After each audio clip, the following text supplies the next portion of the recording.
그렇게 생각하셔도 됩니다.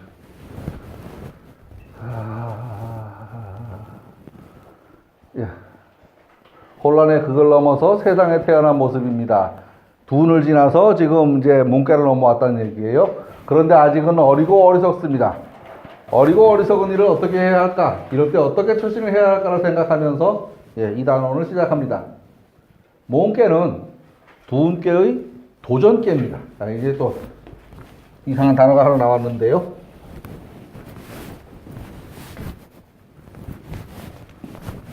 뭐 도치하다 뭐 이런 얘기 있죠, 그죠? 거꾸로 뒤집다 그런 소리입니다.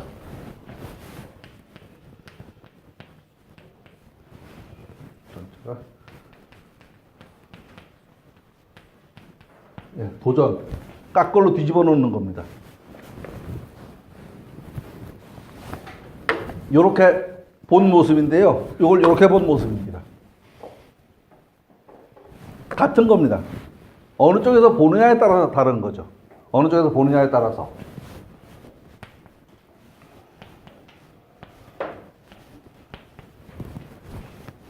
이게 지금 산, 수, 몽. 이걸 딱 뒤집으면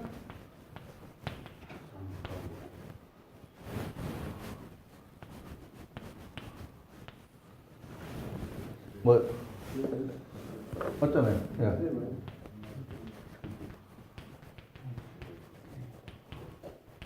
수레순. 그러니까 이게 일로 가고 이게 일로 간 모습입니다. 싹 뒤집힌 모습입니다. 요거를 도전이라고 합니다. 도전. 도전이라고 합니다. 도전계. 그런데 지금 이렇게 그려놔서 그렇지 이거를 이렇게 장난감으로 만들어서 던져놔보면은 똑같은 거 아니에요. 여기서 보면 이렇게 보이고 저기서 보면 이렇게 보이고 똑같은 거예요. 똑같은 겁니다.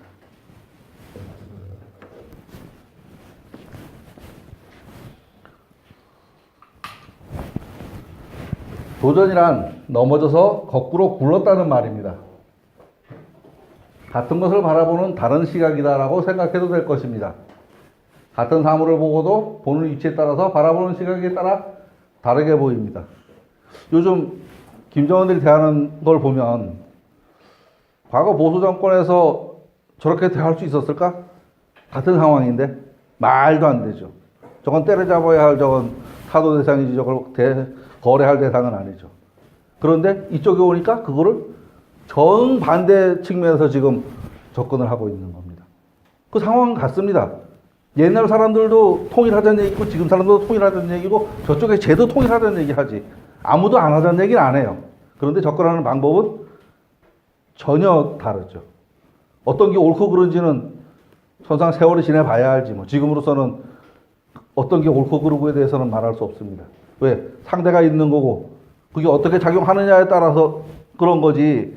지금 이게 옳고 옛날 건 틀렸고 옛날 건 옳고 지금 이건 틀리고 그거는 나중에 뚜껑 열어보고 나서 결과를 보고서 아 그렇구나 얘기하는 거지. 지금은 옳고 그름에 대해서는 말하기 쉽지 않죠. 말하기. 도전이란 그런 거다. 같은 걸 보고 다르게 느낄 수 있는 거일 수도 있다. 사실은 같은 거를 다르게 보는 그런 눈에서 다른 게 나올 수 있어요.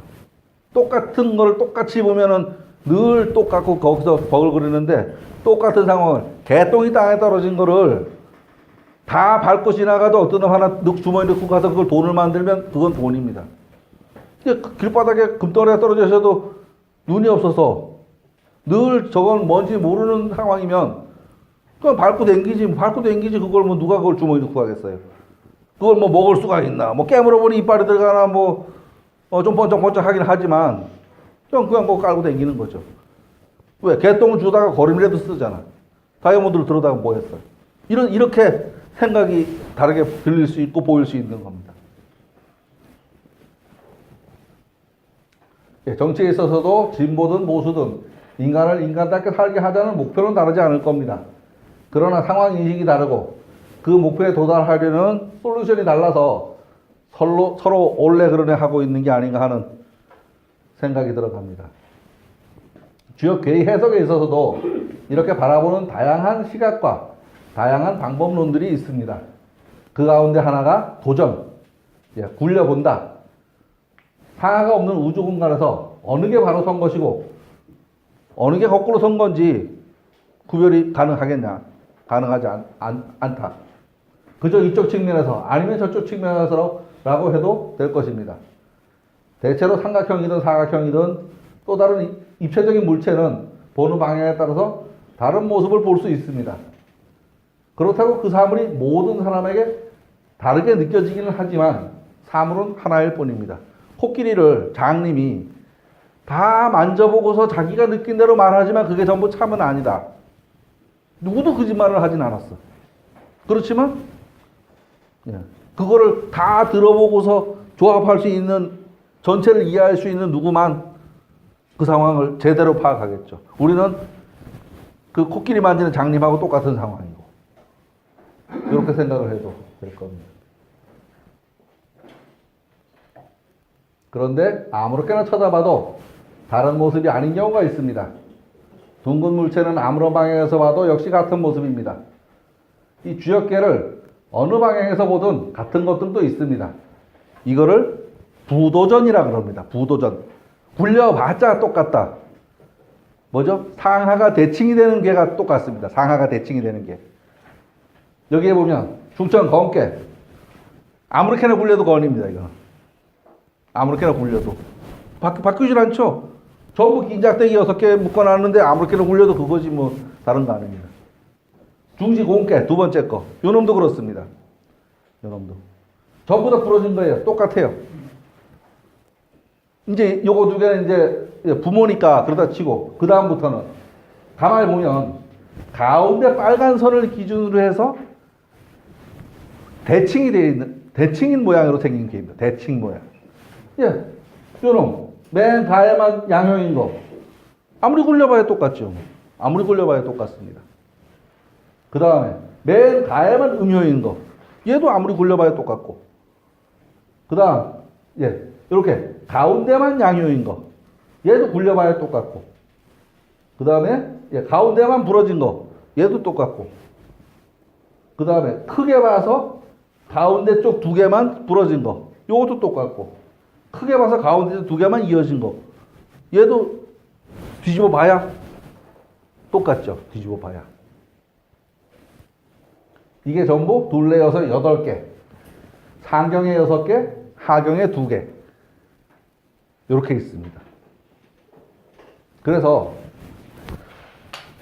상경이 개수를 보면 상경이 30개고 하경이 34개입니다.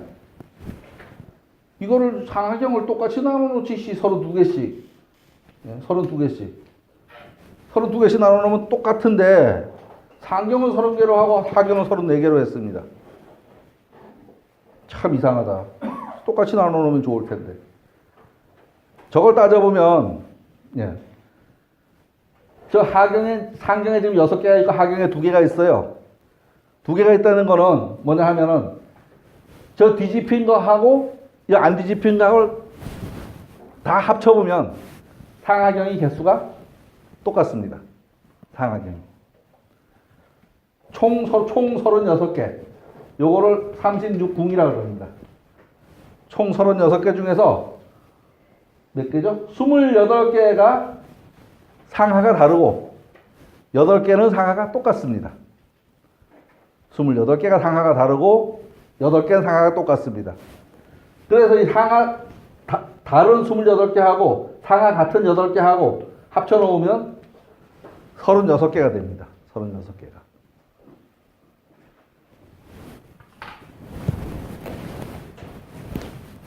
얘들 이름은 같은 거는요, 소성괴나 대성괴나 이름이 같습니다. 요거 3개도 건이라 그러고 6개도 건이라 그럽니다. 요거 3개도 곤이라 그러고 6개도 곤이라 그러고, 이런 경우에는 구별하려고 얘는 소성괴다, 얘는 대성괴다 이렇게 말을 합니다. 그래서 건, 곤, 이, 대과 감, 니는 상경에 있고 중부와 소가는 하경에 있습니다.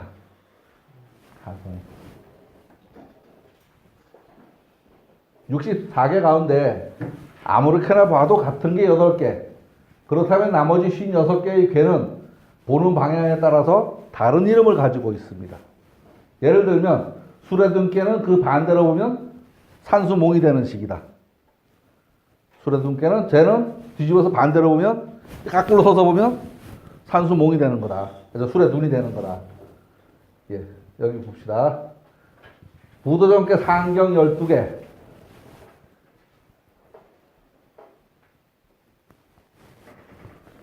세 번째 거. 여기서 보면 수레돈, 여기서 보면 산수몽, 여기서 보면 수천수, 여기서 보면 천수송. 그럼 요 지금 순서 적어 놓은 겁니다. 여기서 보면 지수사, 여기서 보면 수지비, 네, 풍천소축, 천택리, 택천캐, 아니 천지비, 아니에요. 지천태, 천지비, 천화동인, 예, 화천대유, 예, 이런 식으로다가 보는 방향에 따라서 이름이 다릅니다. 이름이 보는 방향에 따라서.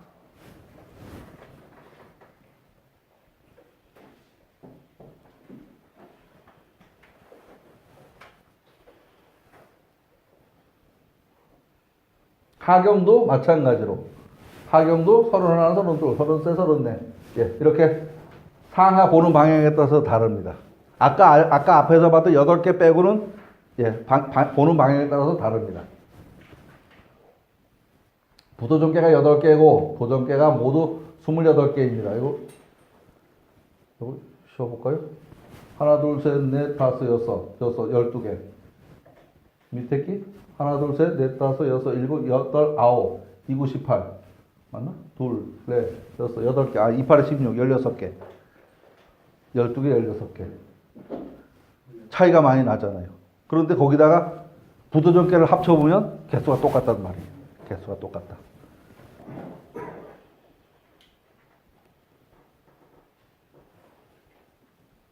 예, 수학 공부하면서 수학을 우리가 학교에서 배운 수학하고 다르게 해요, 희한하게. 이 36을 앞뒤를 깨서 다시 합을 해보면 9가 되죠. 이런 수학, 이건 좀 이상하긴 해요. 이렇게 해서 9는 노양수가 됩니다. 건의 책수가 됩니다. 예. 아직 기초 얘기를 하는 게 아니니까 그냥 이런 게 있다. 예. 그리고 이제 이 36이라는 수가 우연히 피 나온 수가 아니라는 얘기를 이제 계속 하고 있습니다. 그럴 수밖에 없는 거다라는 정도. 이 궤 8개를 1, 2, 3, 4, 5, 6, 8개를 숫자로 다 합해보면 그 합이 서로 36이라 그럽니다. 그 합이. 그 다음에 이 8개의 궤를 이 동가리 수로다가 다 씌워보니까 여기서 숫자 달아놨죠. 36개가 됩니다. 36개가. 이거 시실까봐 제가 나중에 숫자를 다 달았어요. 미리. 예.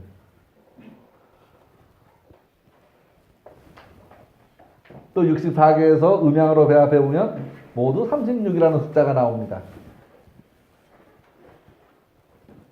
예. 음양으로 배합해본다. 예, 여기서 이제 배합이라는 또 용어가 또 하나 튀어나옵니다. 배합이 뭐죠? 그 음양 배합, 결혼할 적에, 결혼하는 걸 음양 배합이라 그러죠. 남녀 짝 짓는 걸 음양 배합이라 그러잖아요. 그 배합입니다. 짝배짜, 합할합자. 배합은 남녀가 짝이 된다는 이야기입니다. 각각의 대응되는 효가 음양으로 짝을 이루는 것. 주역을 살펴보는 방법 가운데 배합계라는 게 있습니다.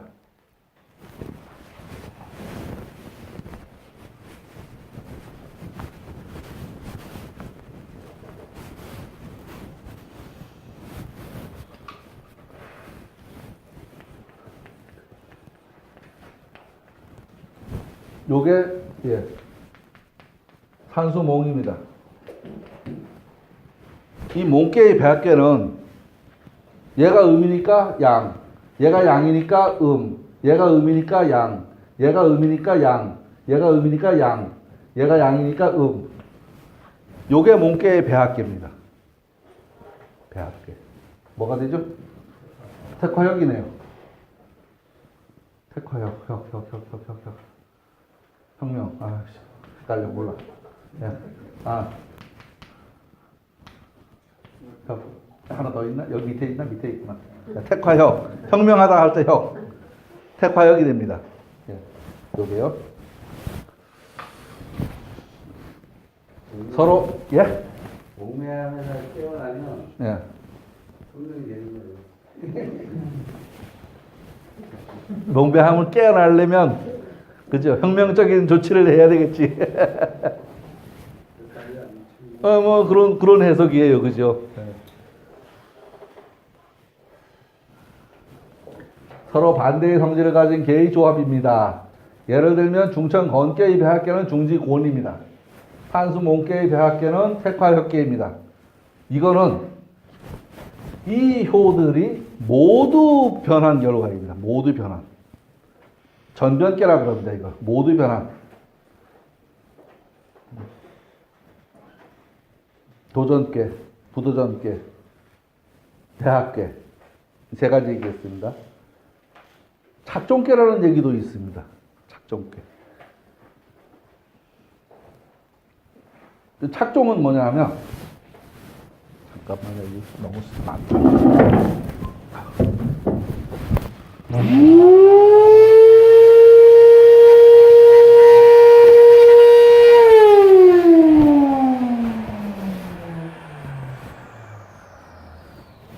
착종은요, 이걸 이렇게 잘라서 얘를 일로 보내고 얘를 일로 보내는 겁니다.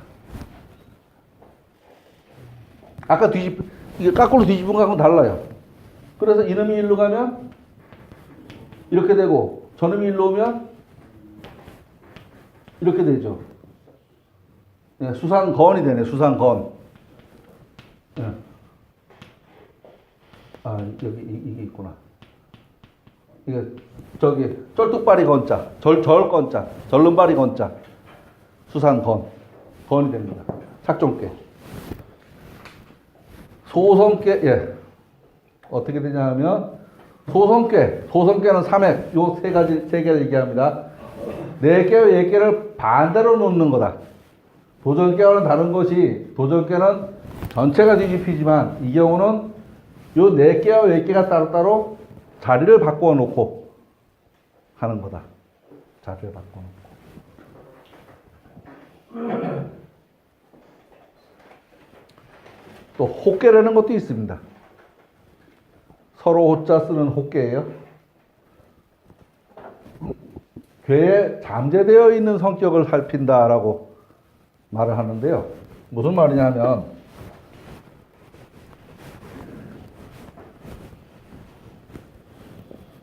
이 괴는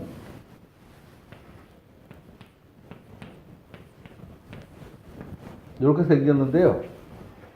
여기가 10살, 20살, 30살, 40살, 50살, 60살 뭐 대충 이렇다고 치면은요. 이 사람도 별로 역할이 크지 않습니다.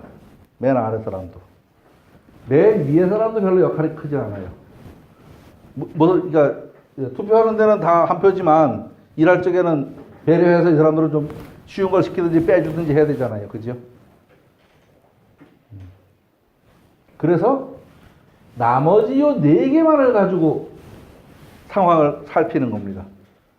근데 걔는 6개인데 4개 가지고 안 되잖아요. 그래서 요렇게 3개와 요렇게 3개를 모아서 작계를 합니다. 요렇게 위에 거부터 3개를 외혹계라고 말합니다. 외혹계. 외혹계. 아래쪽 이렇게 3개를 내혹계라고 말합니다. 내혹계. 내혹계. 그러면 얘를 다시 작계를 해보면 이렇게 하고 여기는 요런 괴가 됩니다. 변한 괴가. 얘를 혹괴라고 말합니다. 혹괴.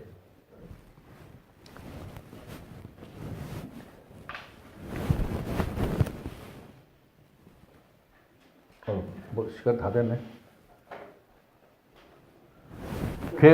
이거는 썼어요. 이거 그 전에 미리 좀 써놨던 거 뒤에부터 표를 해놔야지 못 찾으니까. 예. 괴에서 초효와 상효는 큰 역할이 없습니다. 그래서 초효와 상효를 제외하고 작계를 해서 살펴보는 방법입니다. 외혹계는 위쪽 3, 4, 5효를 내혹계는 2, 3, 4효를 예, 지금 이제 한참 설명했는데 많이 들으신 분들은 뭐 척척대고 처음 들으시는 분들은 이름 외우기도 쉽지 않습니다. 도전계, 부도전계 같은 얘기에 그저 다른 거예요. 배합계, 부부관계가 되는 음양배합된 부부관계가 되는 착종계, 상하 두 개, 그러니까 상하 네 개, 외계가 서로 자리 바꿈한 개, 혹계, 예, 그러니까 좀 힘을 덜 쓰는 부분을 제외해 놓고 나머지만 가지고서 작계를 해보는 거. 그래서 하나, 둘, 셋, 넷, 5개의 변화를 지금 이야기했습니다. 이건 이렇고요. 사실은 점칠 때는 아무렇게나 막 변합니다. 아무렇게나 막 변해요. 그때는. 실제 점을 치면은 시초점을 치면 요렇게 규칙적으로 변하는 게 아니고 그때는 아무렇게나 막 변하죠. 그때는 어떻게 되냐?